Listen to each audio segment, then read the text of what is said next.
tubahaye ikaze kuri YouTube channel yacu yitwa Rejoice Family. Mwatangira mwibwira abadukurikiye ubundi tugakomeza n'ikiganiro.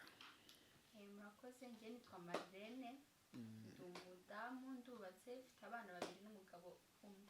Ariko murakoze ko umugabo umwe ntuyita agashyira nose mvuga ko mfite 2 kandi mfite uburya nta muntu mu Rwanda nta muntu wemere kujya ikibazo cyawe, ariko hari ababa bagira nta kibazo.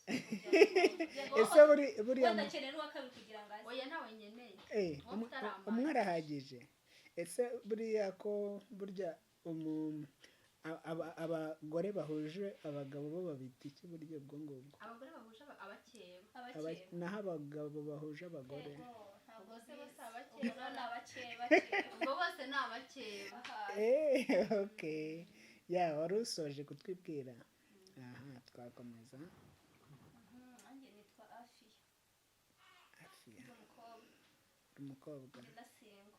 Oya. Searching. Shasheri nari ngibagiye. Tapesi. Turi kumushakira umugabo. Harabura iki? Harabura umugabo. N'abagabo bari hanze n'abasore bari hanze bakeneye kuba abagabo ukuntu bangana. Ubwo uri bubone iki kiganiro ari tayari. Akwandikire. Okay. Ubwo byemewe aho ni sawa. Hagati aho ngaho twishimiye kubakira, twishimiye kubana namwe kwicana yacu. Nifuje kubabaza ikibazo ariko ndahera kuri Marilene. Ikibazo ngiye kubaza ni ikibazo batubwiye ko wubatse uri umubyeyi. Hagati aho iyo urebye itandukaniro ryo kuba warabaye umubyeyi na mbere ukiri umukobwa, ubona kugeza ubu ngubu ni iki kintu cyiza uvuga ati ku bantu batarashaka? Urumva nababwira iki ngiki, mwahombye iki ngiki, cyangwa se itandukaniro ryo kuba narashatse ntarashaka niri? Mwanya no wawe.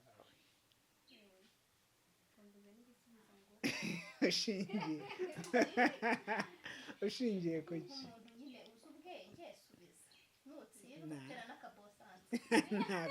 Ntago yabura igisubizo. Ntago nadukata. Iyi nagerageza. Itandukaniro riri hagati y'umuntu wubatse ndetse n'umuntu utubatse.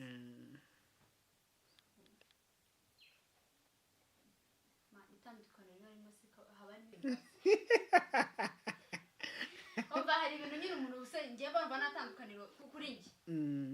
Nyine wenda ahantu havamo itandukaniro s'ubu nuko urumva iyo umuntu yubatse hari ibintu byinshi bimera nkaho abisize, sibyo? Kubera yuko tuvuge nk'ubu ngubu niba kera nkiri umukobwa iwacu nabyukaga nkumva ibintu byose n'ibindeba, ariko nk'iyo umuntu yubatse cyane cyane ku bagore hari utuntu twinshi, hari inshingano nyinshi afite mu rugo, afite kureba ibingibi, hari ibintu byinshi ngiye nkora mu rugo iwanjye abasabwe kwitaho. Yego, ariko muri iwacu ntakoraga, nyine numvaga atari nk'inshingano zanjye. Nk'akantu ko kwibaza ngo turateka iki, shakara kanjye karasiterese ngo kuva mukoza kwambaga ngo none se ngo turateka iki, wumva umutwe usaze. Ngiye byo sinabigiraga mu rugo, nta n'uwambazaga icyo duteka. Ikindi kintu ngo ndambara iki, ngo ishati mwayiteye, umva nyine hari ibintu byinshi, haba harimo itandukaniro ryinshi pe. Ese ibyo bintu birababangamira koko? Oya, ntabwo biba bibangamye kuko nyine navuga yuko nyine ni ngombwa, biba ari ngombwa ko tubikora, nta nubwo biba bibangamye. Ariko nyine warumbaje itandukaniro riri hagati yo kuba umukobwa no kuba wenda wagiye mu rugo wabaye umugore. Cyane byinshi. Okay, hagati aho ngaho katujye kuri Afia. Umeze neza?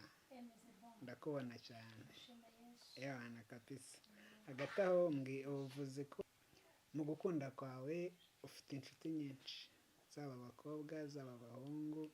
Ubundi Afia cyangwa Afia ni muntu ki? Ni muntu ukunda umuntu umeze ute mu nshuti ziwe? Agendera ku ki mu guhitamo inshuti, yaba abakobwa bagenzi be cyangwa n'abahungu bisanzwe? Reka dore kuri foto y'abasore. Yego. Umusore wa mbere kuko namukeneye. arabikeneye cyane. biri na seriye Mm. buriya iyo umukobwa agiye nyine yafashe umwanzuro Mm. avuga ati njye ngiye kubaka Mm. umuntu uza papa w'abana bawe ugomba kuba ari umuntu wahisemo igihe kirekire Yego. kuko umuntu mubana ubuzima bwawe bwose Mm. bwa buri munsi. bwa buri munsi ni umuntu ushobora kwihanganira icyo ari cyo cyose yakora Mm. mu bintu rero ngewe amantuza ni amakira amahame yanjye ni menshi Mhm. ni nk'icumi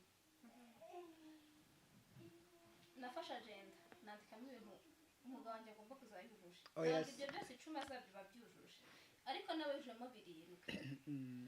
nzavuga ati nawe nasengeye Eh. kimwe cya kabiri azaba agifite ariko icya mbere ni ukuba akunda imana nubwo bavuga ngo nta muntu udakunda imana Yego. ni ukuba akunda imana ikindi akunda umurimo azi no guha agaciro umugore Mm. ibindi byose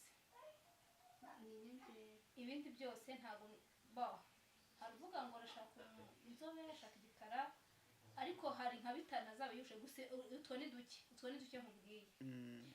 ushaka kuza tukadetinga nkabona ntibizakunda aho kugira ngo ubeshye ndavuga nti umuryango urafunguye yakigendera Okay.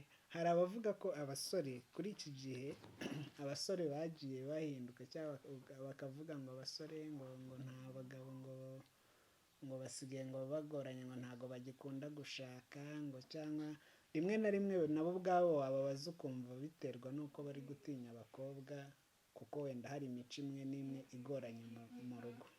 aho Wowe- ngaho nagusubiza Eh, impamvu njye ku bwanjye reba abana b'abahungu banze gushaka banze gufata inshingano mm, uyu munsi tujya muri relationship n'umusore tukagitinga nk'abagore n'abagabo yego. niba njyewe ndi osheri wa Claude akampamagara wikendi Mm, ati bebe umeze muti ntitumeze neza ntitwabonana wansura mu rugo icyo gihe ndaza mm, wikendi tuyimarane mfure nsase nkorope nteke dukore n'izindi nshingano z'abashakanye yego.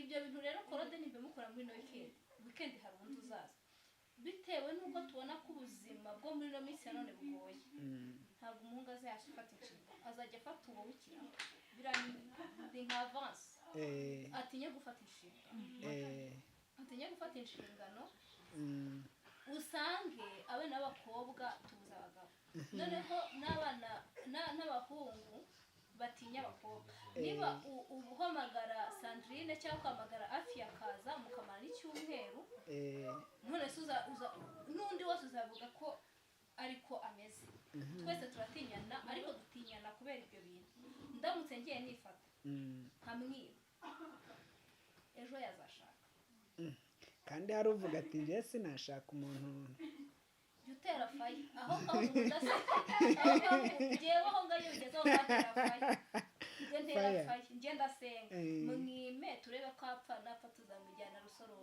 nta kintu yapfa nyamara apfuye waba wishe umwana w'abandi. oya ntago yapfa buriya musore muri kumwe akubwiye ati bebe ndapfuye masegisi uyimwime numara kuyimwima bosi w'umuhemba muhamagare azahita asubira muri mudi isanzwe kugira ngo ubyemere